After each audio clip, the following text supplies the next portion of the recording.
Over the last year, I've been seeing more and more people getting into Honkai Star Rail and are interested with its intricate world building and wonderful cast of characters. The idea of traveling planet to planet, encountering diverse worlds, ranging from the frozen expanse of Yarilo 6 to the luxurious resort planet of Penacon, is something that a lot of people could get on with. Sure, there are a plethora of space-themed games out there like the Borderlands series, Outer Wilds, No Man's Sky, and Starfield. The idea of space exploration itself is not something new, but it is not an idea that has been explored as much, especially when it comes to the JRPG genre. So obviously, when Hoyo first released Honkai Star Rail, a lot of people are eager to give it a go, considering that this is the same company that released the hit game Genshin Impact in 2020. While Genshin focuses on the freedom of exploration and active combat, Honkai Star Rail took a different approach. This is a turn-based game that focuses on its world-building narrative and atmospheric scene. As someone who loves engaging story, I was blown away with the opening scene of this game, and I am pretty sure that I am not the only one who feels that way. Moving forwards, Honkai Star Rail's strength, which I will refer to as Star Rail from this point on forwards, is actually lies on its world building and relationship between each different characters. And this is especially true in the recent story of Penacony. Here, every single character plays a pivotal role to move the plot forward and weave a single incredible storyline. Star Rail managed to flesh out their characters and give them important significance during the story. Who would have thought that Misha and Gallagher would actually have as much, if not more importance to the whole saga compared to other 5-stars character? What makes Penacony's story one of the most engaging storyline is the multiple point of view that would converge into one singular narrative. This time around, we get to see things moving behind the scene and witness the unveiling conspiracy as it happens, as well as learn about each character traits and motivation regarding the Watchmaker's legacy. One of the moments that stick out for me the most was when Acheron and Welt having a conversation about their respective past. It is filled with a ton of exposition about the general story in Honkai Impact 3, which I will refer to as Honkai from this point on forwards. And while I found this to be intriguing, because I am invested in Honkai lore, for a lot of people, it was just a massive info dump about a world they know next to nothing about. It didn't mean much, and only confuses people who have never experienced Honkai Impact 3. I have noticed over the course of Penacony, there is a ton of exposition about Honkai when it comes to Acheron. While this might make people curious about the game, the majority of audience is not going to care that much about a war that happened thousands of light years away when they themselves are facing the threat of eternal slumber under Anna the Order. Having that said, I really wanted to know why people weren't that interested in playing Honkai, even when Penacony have a lot of references and callback regarding the event that occurred in Honkai. So, I decided to ask some of my friends who played and enjoyed the story of Star Rail, despite never touching Honkai. These informal experiments have given me better understanding of some of the barriers that exist for players and the opportunity to observe what the thought process of someone who has never played Honkai is like. Understandably, their responses does not represent how the community feel as a whole and should always be taken with a grain of salt. During one of our gaming sessions, I've asked them about a bunch of questions regarding this matter. Questions like, what are your thoughts about the Honkai reference in Penacony? What do you think about Acheron? Why you're not playing Honkai? And so on and so on.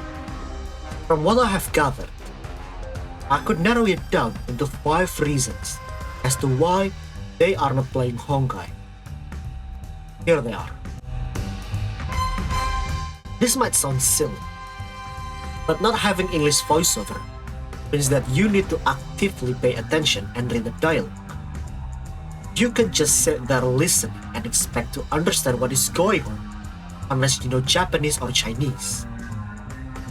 This will make people with lower attention span than a goldfish would get bored easily, since they have to read, and it takes time for the story to kick in and people get invested. How many of you actually read the dialogue and pay attention to it actively and not just autopiloting the whole scene? Well, since English is one of the most spoken languages in the world, having one in the game helps people to pay attention and would lead into people understanding the story a lot better.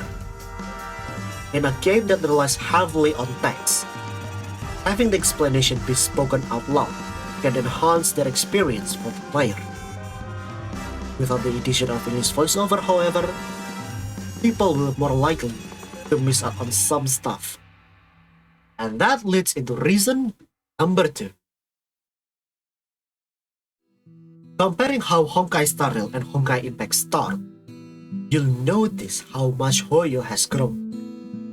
Star Rail's pacing is better, and the explanation is easier to grasp. This game started with Herta's space station attack that serves as the tutorial of the game. Once you finish that portion, you'll embark together with the Astral Express towards a frozen planet called Yarilo 6, where you witness the danger that Stellaron possesses firsthand. In Honkai Impact, however, you have to sit through some of the roughest story of a video game ever. The whole starting sequence feels like a chore and over little to no significance to the story whatsoever. While Hoyoverse have tried to revamp and shorten the first few chapters to get it going, it is still painfully slow. If you thought Penacony have a lot of yapping, then try to multiply that by 3 when you play this game. This game is using a visual novel style presenting and might not appeal to people who have never played or read visual novel before. And definitely a huge turnoff for people with low attention span since you'd spend most of your time reading.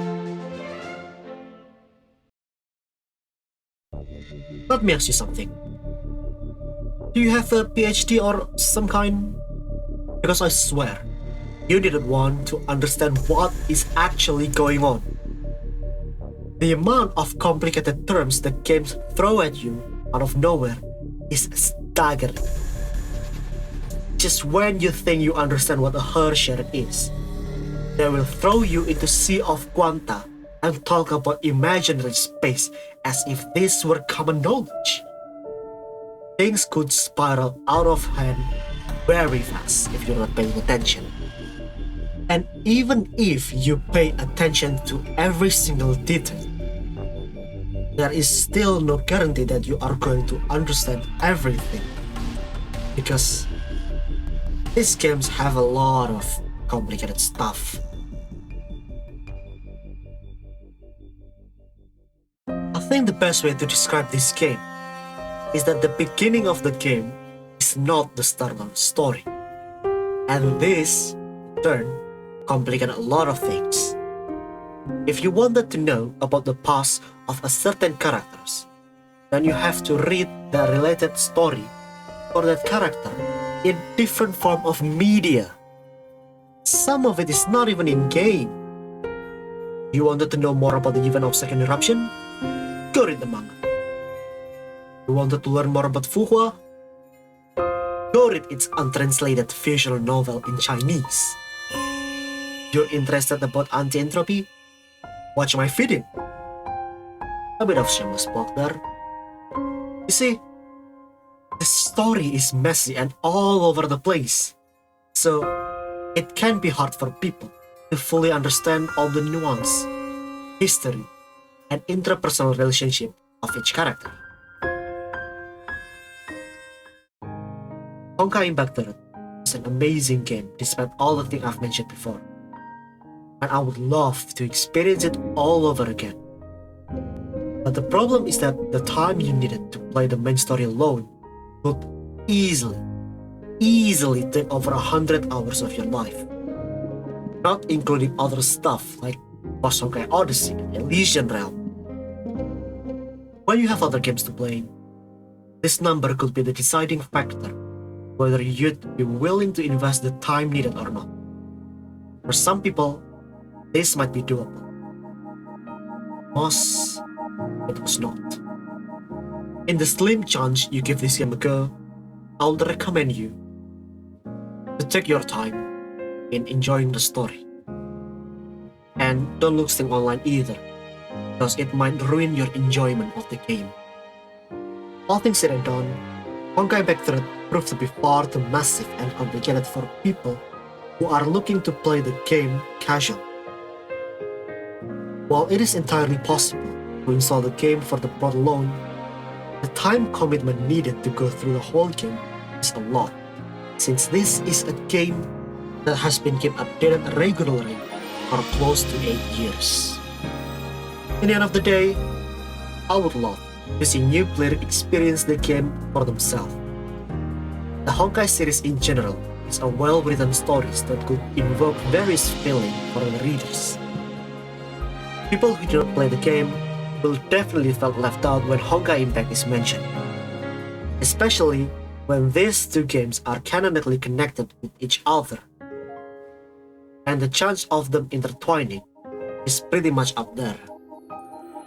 Thanks for watching, and I'll see you in the next one.